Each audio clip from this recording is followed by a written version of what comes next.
High, সবাই কেমন আছো? আশা করি সবাই ভালো আছো। আজকে আমি তোমাদের সঙ্গে শেয়ার করব কিভাবে জবা গাছের ডাল থেকে কাটিং নিয়ে চারা তৈরি করতে হয়। তো সেই জন্য আমি একটা জবা গাছের ডাল সংগ্রহ করে নিয়েছি এবং এই ডালটাকে ছোট ছোট 3টা টুকরা করে নিয়েছি। এবার দেখো, এই ডালের মধ্যে যে পাতাগুলো ছিল সেইগুলো আমি ছিঁড়ে ফেলে দিচ্ছি, কারণ এই পাতাগুলো যখন আমি ডালটা লাগাবো এই পাতাগুলো যদি থাকে তাহলে গাছের শিকড় আসতে অনেকটা সময় লাগবে, আর এই পাতাগুলো রেখেও আমার কোনো লাভ নেই, তো তাই ছিঁড়ে ফেলে দিচ্ছি। এবার নিচের অংশটাকে আমি 45 ডিগ্রি অ্যাঙ্গেল করে কেটে নিয়েছি। দেখো, আমি এখানে 3টা টুকরো নিয়েছি, আর এই 3টা টুকরোকেই আমি আজকে কাটিংয়ের জন্য চারা সংগ্রহ তৈরি করার জন্য বসাবো। আর দেখো, যেহেতু আমার কাছে রুট হরমোন ছিল না, সেই জন্য আমি এখানে অ্যালোভেরা জেল নিয়েছি। অ্যালোভেরা সংগ্রহ করে সেই অ্যালোভেরার মধ্যে একটু লাগিয়ে রুট হরমোন হিসাবে এটাকে আমি ব্যবহার করছি। তোমরাও চাইলে যাদের বাড়িতে রুট হরমোন নেই তারা এরকমভাবে অ্যালোভেরা জেল ব্যবহার করতে পারো। তো এখন যেহেতু বর্ষাকাল, আর যত প্রকার কাটিং আছে বসানোর আদর্শ সময়, জবা গাছই বলো বা অন্য কোনো কাটিং যদি বসাতে চাও তাহলে তোমরা এই বর্ষাকালে অবশ্যই অনায়াসে বসিয়ে নিতে পারো।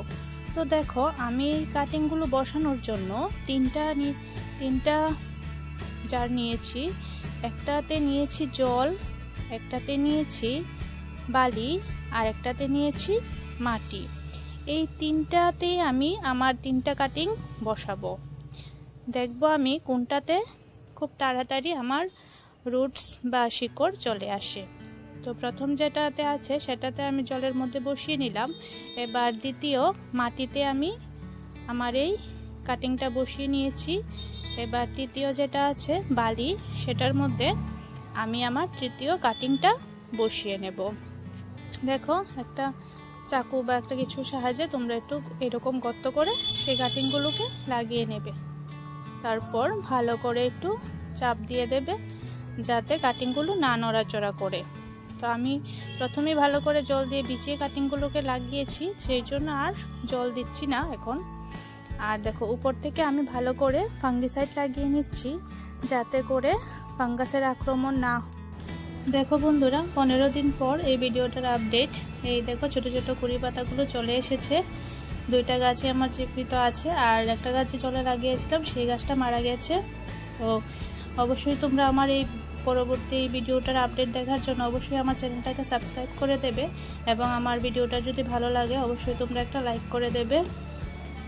আর দেখো, আমার ছোট ছোট কুড়ি পাতাগুলো কি সুন্দর চলে এসেছে। তো তোমরা এইভাবে জবা গাছের কাটিং লাগিয়ে চারা তৈরি করতে পারো। এখন আমি এই চারাগুলোকে তুলছি না, শিকড়গুলো হয়তো চলে এসেছে কিছু কিছু পরিমাণে, কিন্তু আরও শিকড় আসলে আমি এই চারাগুলোকে তুলে আরেকটা ইয়েতে রিপোর্টিং করে দেব। আজকে এই পর্যন্তই বন্ধুরা, টাটা। পরবর্তী আপডেট দেখার জন্য তোমাদের অনুরোধ